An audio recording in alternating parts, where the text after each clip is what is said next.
esperanzas para el acceso y el buen control de la replicación viral en los pacientes en países en vías de desarrollo.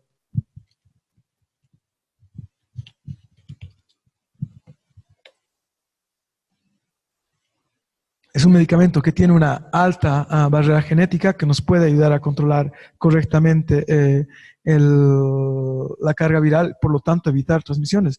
El problema es que el año pasado, a mediados del mes de abril y mayo, nos empezaron a llover warnings de todos para empezar a contactar a nuestras pacientes que estuvieran en edad fértil o pacientes que tuvieran un embarazo dentro del primer trimestre, que estuvieran llevando dolutegravir para discontinuarlo, porque, como ya les explicaré más adelante, hubieron casos que fueron reportados de defectos del tubo neural en pacientes que estaban tomando esta pauta. Pero en realidad, toda mujer que toma un tratamiento antirretroviral y que está embarazada tiene efectos adversos graves y no muy graves si las comparamos con las mujeres que no están infectadas. La mayor parte de estos datos nos vienen de cortes en países en vías de desarrollo, sobre todo en cortes de países africanos. Entonces, como todos ustedes pueden ver,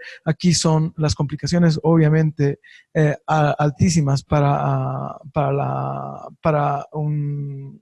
una realidad de un país industrializado, de mujeres que tienen cualquier efecto adverso relacionado con el embarazado, que no están infectadas con el VIH, comparándolas con mujeres que sí están infectadas por el VIH y que toman distintas pautas de tratamiento antirretroviral. Como todos ustedes verán, los eventos adversos en las pacientes que toman tratamientos en bases a IPs, principalmente el lopinavir, tienen porcentajes de eventos adversos mucho más elevados que los que toman efavirenz, por ejemplo, y obviamente mucho más elevados que las mujeres que no están infectadas. ¿Vale? Entonces, si comparamos los efectos adversos en las pacientes que están infectadas y que están recibiendo un tratamiento antirretroviral, nuevamente los IPs salen muy mal parados comparados con terapias de tratamiento basadas en no análogos. ¿Qué es lo que pasa si comparamos el efavirenz, que en teoría es el fármaco de elección en cuanto a términos de toxicidad y prevención de teratogenicidad, porque ya se ha demostrado que el efavirenz tiene un efecto prácticamente mínimo en defectos del tubo neural? Hace muchos años hubo un warning al respecto, pero que luego se lo retiró. Podemos decir que el efavirenz es el medicamento como modelo a seguir en términos de toxicidad en las mujeres embarazadas. ¿Qué pasa si lo comparamos con el dolutegravir? Como les digo, como les estaba diciendo desde esta mañana, el dolutegravir es un fármaco que espero que podemos universalizar el uso de este fármaco en los países en vías de desarrollo, porque es un fármaco que, comparándolo con el efavirenz, tiene prácticamente los mismos porcentajes de cualquier efecto adverso en las mujeres embarazadas relacionado con el tratamiento antirretroviral, ¿vale? Entonces es un fármaco que es bastante limpio, y si lo comparamos con el fármaco, entre comillas, referente, que es el efavirenz, pues sale muy bien parado, ¿no? Entonces no había diferencias de efectos mayores en cuanto al efavirenz y el dolutegravir. Pero la alegría nos ha durado bastante poco. Como les decía, el año pasado hubo un warning porque empezaron a detectar defectos de tubo neural en pacientes embarazadas que estaban recibiendo tratamiento en base a dolutegravir, y lo que queríamos saber era a ver qué es lo que estaba pasando. Entonces, antes de achacar un defecto a un tratamiento, lo que intentamos era comprender primero qué es lo que pasa en el África, ¿no? O sea, antes de que digamos que el dolutegravir está haciendo defectos en el tubo neural de las pacientes que están recibiendo este tratamiento, pues veamos qué es lo que ocurre en términos generales en la población general. Entonces, lo que ustedes pueden ver es que la prevalencia estimada de defectos del tubo neural en el 2015, globalmente era de un 0,9%. 19%, que la mayoría o el 50% de estos pacientes terminaban muriéndose. Haciendo un análisis más a profundidad de las regiones más afectadas por la infección por VIH, pues se veía que tenían unas tasas de prevalencia de defectos del tubo neural muy parecidas. Esto fue un abstract que se publicó el año pasado, perdón, en el CROI, donde demostró unas tasas de prevalencia de defectos del tubo neural en Uganda un poco más bajas a las globales, y que también llamaba mucho la atención que de los 43.293 nacimientos que habían ocurrido, 4.600, un poco más del 10%, eran mujeres que estaban infectadas por el VIH. La mayor parte de estas pacientes estaban recibiendo efavirenz. Claro, estos datos han sido analizados en 2018, pero son datos que provienen de años antes de la recolección de los datos, y años antes el efavirenz continuaba siendo la pauta de referencia del tratamiento de las mujeres embarazadas. Entonces, ¿qué es lo que pasó? Pues dijeron, vamos a ver qué es lo que pasa realmente con el tratamiento antirretroviral y el defecto del tubo neural. Entonces, en Botsuana hicieron no es un ensayo clínico, empezaron a seguir una corte, que es la corte CEPAMO, para supervisar los nacimientos de mujeres infectadas por VIH que estuvieran llevando un tratamiento antirretroviral antes de la concepción, que estuvieran llevando un tratamiento antirretroviral iniciado en el momento del diagnóstico del embarazo, y las comparaban con mujeres perdón, que no estaban infectadas por VIH. Los resultados fueron bastante alarmantes. Detectaron que las mujeres que habían estado expuestas al dolutegravir antes de la concepción tenían una tasa de prevalencia de malformaciones del tubo neural cercanas al 1%, con un intervalo de confianza que iba al 2,4%. Por lo tanto, teníamos que creernos que si estas mujeres estaban tomando dolutegravir antes de embarazarse, tenían muchas posibilidades, o tenían una posibilidad, un riesgo más elevado de tener niños con defectos en el tubo neural. Si los comparaban con pautas que no tomaban dolutegravir, el porcentaje era bastante inferior, con un intervalo de confianza que estaba por debajo del 1%. Y si los comparábamos con las mujeres que no estaban infectadas, pues era equiparable a las mujeres que estaban recibiendo un tratamiento que no estaba en base a dolutegravir. Entonces, esta fue la señal de alarma que nos rompió totalmente la fiesta del dolutegravir, porque nosotros, principalmente las personas que, a mí me encanta trabajar mucho en el contexto de países en vías de desarrollo, porque creo que tenemos muchísimas más cosas que hacer por ahí. Por eso yo estaba muy contento cuando dijeron que se estaba universalizando el dolutegravir en los países de tercer mundo. Pero claro, esta es una mala noticia, porque aunque creo que estos datos pueden ser claramente discutidos, ya hay un antecedente. Y entonces el principio de precaución en medicina nos obliga a tener cuidado y tener mucho cuidado al momento de elegir un tratamiento antirretroviral a las mujeres embarazadas. Y lastimosamente en este momento les puedo decir que de ser preferible evitar exponerlas al dolutegravir en el momento de la preconcepción y en el primer trimestre del embarazo. Como aquí les muestro la gráfica de los resultados de aquí, que es mucho más evidente, el porcentaje, la prevalencia, de malformaciones del tubo neural en la rama del dolutegravir comparado con las ramas de tratamientos no basados en dolutegravir o efavirenz, o aquellas mujeres que iniciaron un tratamiento con dolutegravir durante el embarazo, o aquellas mujeres que no son VIH negativas, por lo tanto no toman un tratamiento antirretroviral. Yo creo que esto, el último análisis publicado fue en julio del 2018, y estamos esperando más resultados de la corte, más resultados prospectivos a marzo del 2019, para que podamos aclarar qué es lo que está ocurriendo con el dolutegravir y las mujeres embarazadas. Pero les digo que no, por el momento no ha sido una buena noticia, pero espero que los resultados sean mucho más alentadores.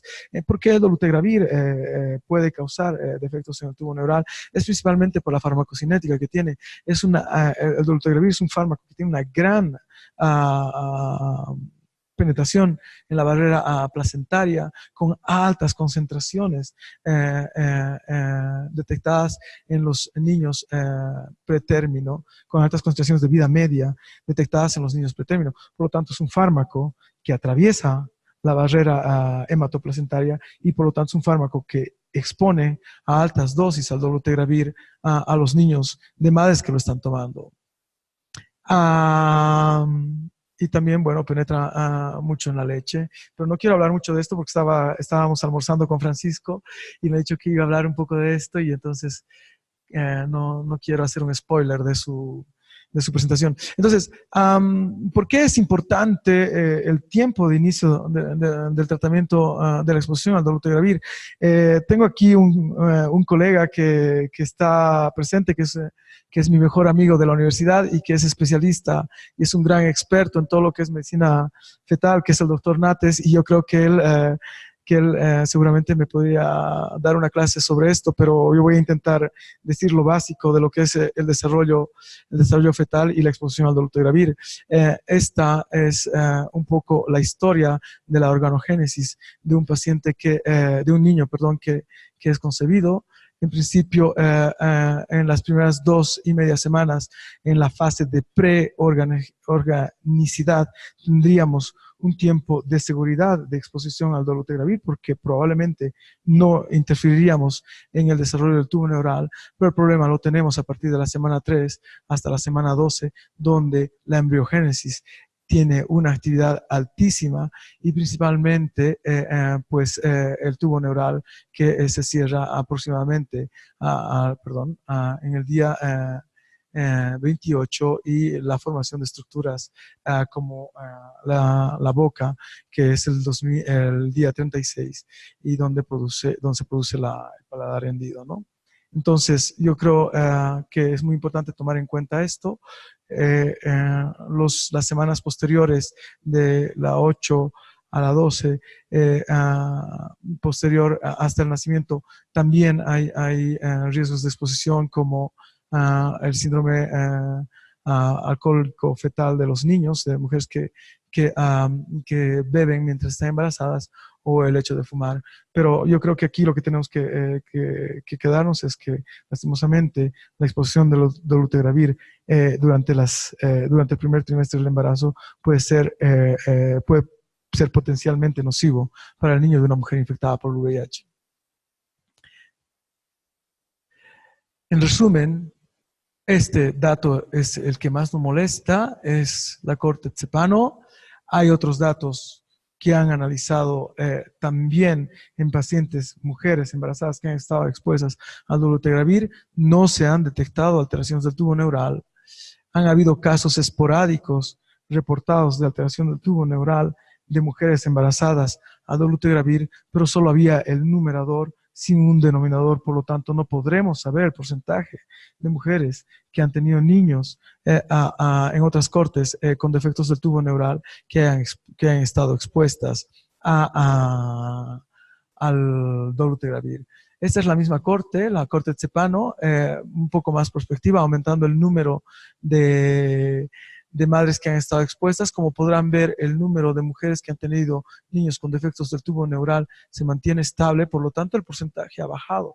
Por lo tanto, yo honestamente creo que cuando hagamos un análisis el 31 de marzo de 2019, probablemente se retire el warning de las malformaciones del tubo neural en mujeres que están expuestas al dolutegravir. Entonces, esto ha inferido obviamente en las guías de la OMS. Como les decía, la OMS se ha puesto el caballo de batalla del dolutegravir. El dolutegravir es una pauta de inicio preferente en todas las personas que están infectadas por VIH en los países en los cuales está disponible, con excepción de mujeres adolescentes que quieran tener hijos, en cuyo caso tendríamos que tener una pauta de preferencia basada en el vitegravir. Pero se puede dar dolutegravir a mujeres que estén en edad de concebir y que tengan un método anticonceptivo eficaz. No voy a hablar de esto porque Francisco va a hablar de la lactancia materna. Solo decirles que en países en vías de desarrollo, donde no le podemos decir a una madre, oiga, usted está infectada y le estamos dando un tratamiento antirretroviral, es muy probable que no transmita el virus a su hijo, pero no le dé leche por si acaso le vaya a transmitir el virus a su hijo. Pues lo que ocurre en estos países es que sí, probablemente los niños no se contagian del VIH por la lactancia materna, pero terminan muriéndose por malnutrición materno-infantil.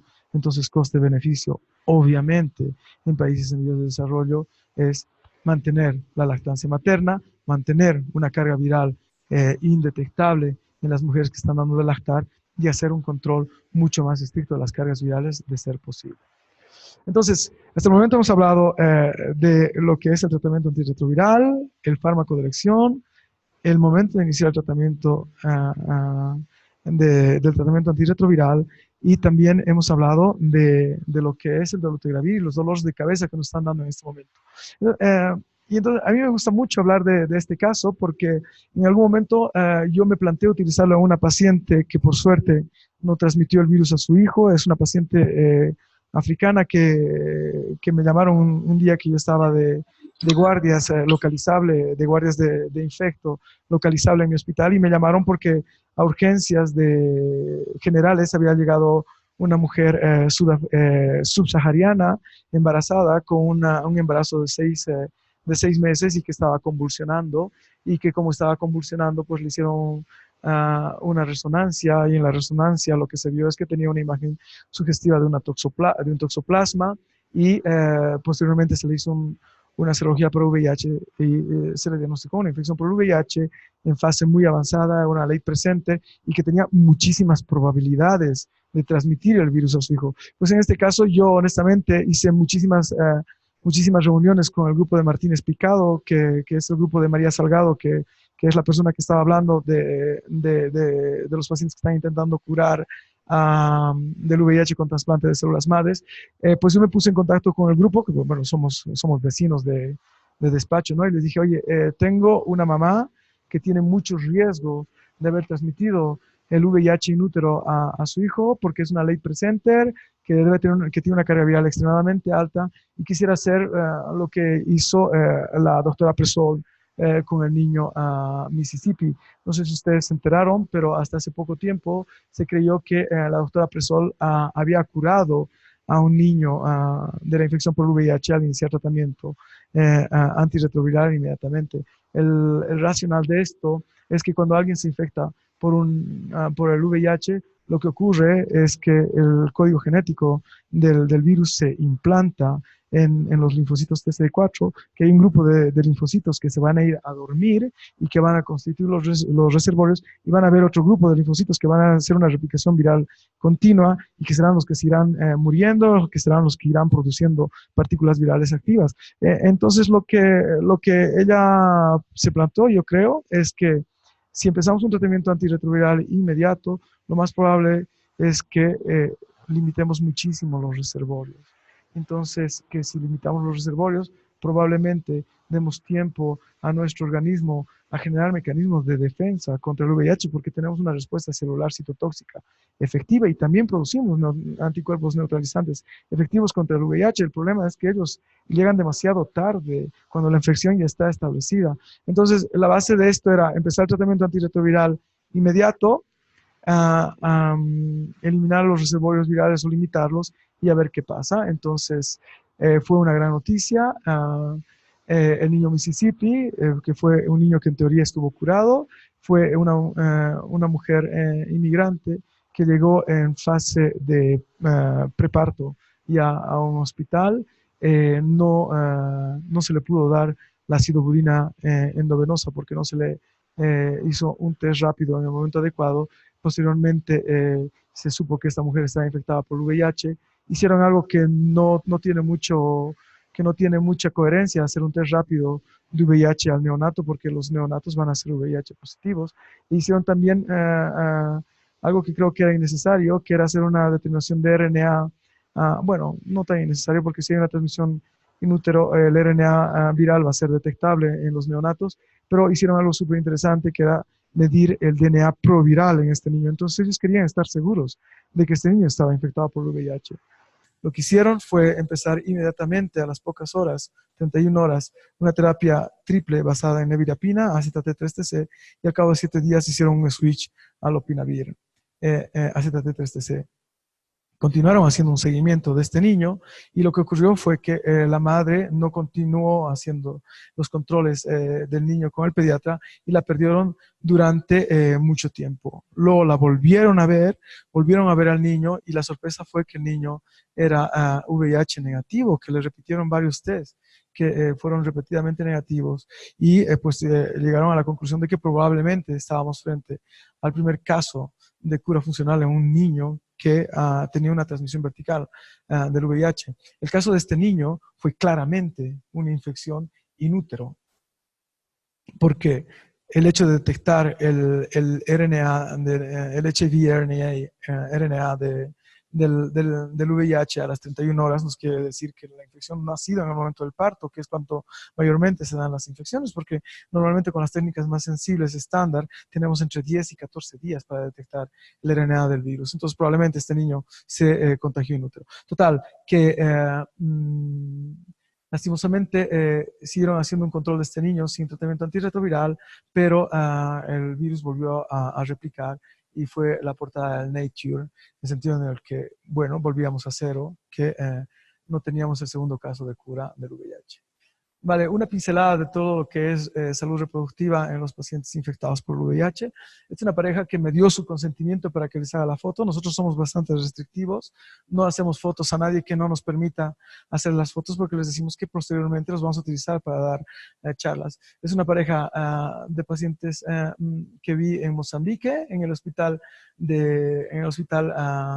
Carmelo de Chocwe, que es un hospital que me encanta, que tiene más de 12,000 pacientes en tratamiento, que la directora es una monjita que tiene me dice que tiene 72 años desde hace 4 años. Entonces yo le digo, cada vez que la veo, le digo, María Elisa, cada vez que te veo, tú me dices que tienes 72 años. ¿Y cuántos años tienes, no? Entonces es una monjita que es médico, que ha logrado montar una gran corte y que tiene muchísimos pacientes en tratamiento antirretroviral y que no todos, bueno, la mayoría están yendo bastante bien. Entonces es una pareja que ambos están infectados por el VIH y se toman muy bien la medicación y que están indetectables desde hace muchísimo tiempo. Ese es el contexto que esperamos encontrar en todos nuestros pacientes. Pero puede haber situaciones en las que el hombre o la mujer esté infectada y la pareja no lo esté. Es el problema de las parejas serodiscordantes. Nosotros creemos que las parejas que están infectadas por el VIH y que tienen una pareja serodiscordante tienen todo el derecho a tener una sexualidad plena y que si van a tener un solo partner sexual, lo que tienen que hacer es intentar hacer lo mismo que hacemos las personas que no estamos infectadas por el VIH y es tener sexo sin protección. Entonces, hay datos que han demostrado esto. Como lo saben, los estudios HTPN son estudios que están específicamente orientados a generar estrategias de prevención de la transmisión del VIH y que demuestra que en parejas serodiscordantes el inicio inmediato del tratamiento antirretroviral comparado con el inicio referido es altamente protectivo en términos de reducción de la transmisión del VIH hasta un 96%.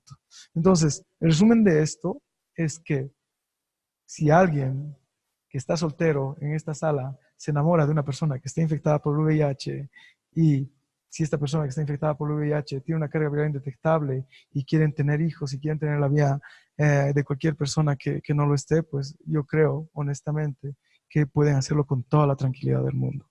Las personas que están con la carga viral indetectable no transmiten el virus. Y esto ha sido demostrado en distintos contextos. Los estudios HTPN, la mayor parte de ellos están realizados en el África. Ahora está haciendo un estudio con cabotegravir. Y también hay estudios que han sido hechos en Europa. El estudio Partner es un estudio en el que yo tuve la ocasión de ser co-investigador, en el que se demostró que en la población serodiscordante que tenía una pareja que tomaba el tratamiento antirretroviral y que tenía una carga viral indetectable, pues no transmitía el virus a sus parejas.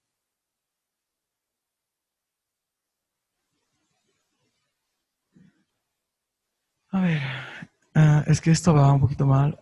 Vale. Este es otro estudio HTPN que demuestra lo mismo. Entonces, en resumen, podemos decir que U es igual a U. Indetectable es igual a intransmisible.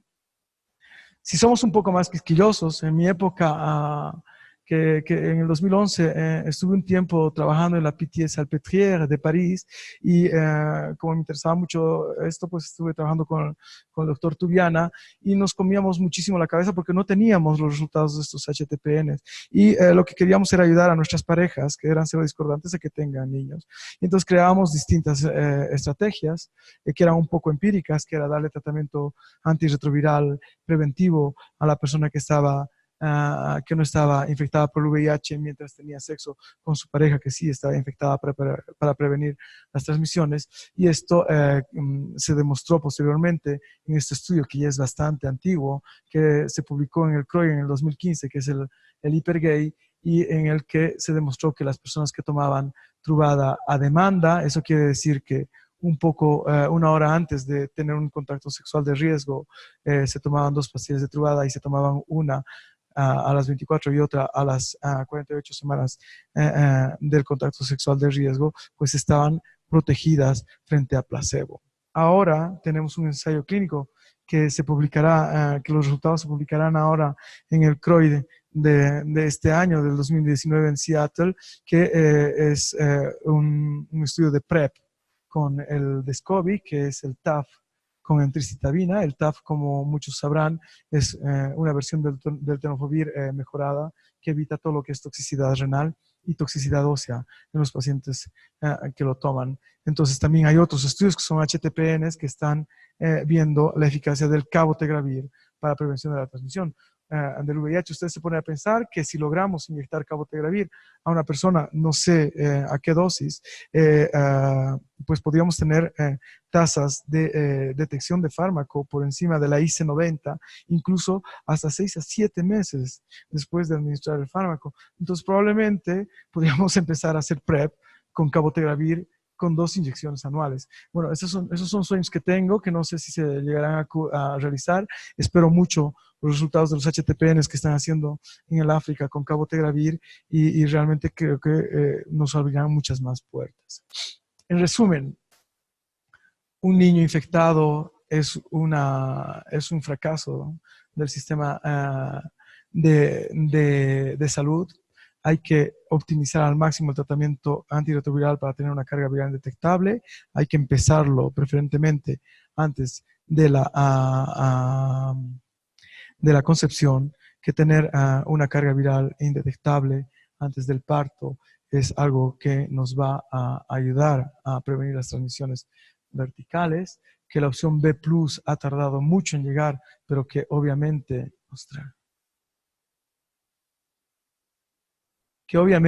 es la elección que es la estrategia de elección, que la nevirapina no la tenemos que dar como pauta de inicio en las mujeres embarazadas que están infectadas por el VIH, que sean naïves al tratamiento antirretroviral, que la acidobudina intraparto endovenosa no es necesaria si nuestra paciente llega con una carga viral por debajo de 50 copias, que la cesárea no es una opción en mujeres que tengan una carga viral indetectable y que se la puede plantear únicamente en mujeres que tengan por encima de 50 copias ml. Aunque yo les digo que hay ensayos clínicos que han demostrado que cargas virales entre 200 y 50 se relacionan con 0 transmisiones verticales cuando se hacen partos vaginales.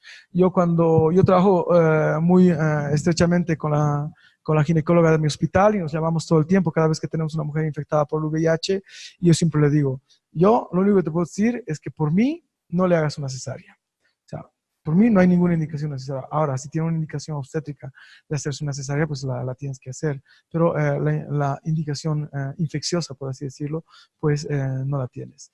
En cuanto a lo más importante, que es el resumen de lo que ocurre con el dolutegravir, yo creo que tenemos que quedarnos a la espera de los resultados del 31 de marzo del 2019, que por el momento no tenemos que dar dolutegravir como pautas de inicio a las mujeres que inician un tratamiento estando embarazadas durante el primer trimestre, y que si una mujer tiene planes de quedarse embarazada y que esté infectada por el VIH, está en tratamiento antirretroviral, pues lo que tenemos que hacer es cambiarle el tratamiento del dolutegravir y sobre todo no continuar con este tratamiento. Muchas gracias. Es un grupo de niños que estaban cerca de mi casa cuando vivía en el chat. Y entonces siempre salíamos a jugar a las armas. Es gracioso porque yo quería jugar al fútbol con ellos, pero soy súper malo jugando al fútbol. Yo creo que por eso no querían jugar al fútbol, pero también era porque vivía en un país donde hay mucha guerra y ellos querían jugar siempre a juegos violentos, pero lo hacían con mucha dulzura.